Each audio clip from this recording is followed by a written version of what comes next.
हमारी तमाम तंजीमें बोरेवाला से रिलेटेड थी, उनका शुक्रिया अदा करने के लिए और शख्सियात का शुक्रिया अदा करने के लिए हाज़िर हुआ हूँ 1-2 मिनट के लिए। जमीयत अहले हदीस पाकिस्तान बोरेवाला के साथी, आल पाकिस्तान जोइया कौमी इत्तेहाद के साथी, मरकज़ी जमीयत अहले हदीस के साथी, उनके साथ साथ मरकज़ी मुस्लिम लीग के साथी कैसर मंजूर सुलेरिया साहब, अमीर अब्दुल कयूम हमदी साहब और बाकी सारे साथी, और ख़ुसूसन अस्पायर कॉलेज के प्रिंसिपल साहब, डायरेक्टर अब्दुल सबूर साहब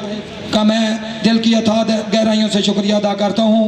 कि जिन्होंने हमारा इस कुरान और सुन्नत मूवमेंट के प्लेटफार्म से एक कामयाब प्रोग्राम करवाने में हमारी मदद की। हम उनका दिल की अथाह गहराइयों से शुक्रिया अदा करते हैं।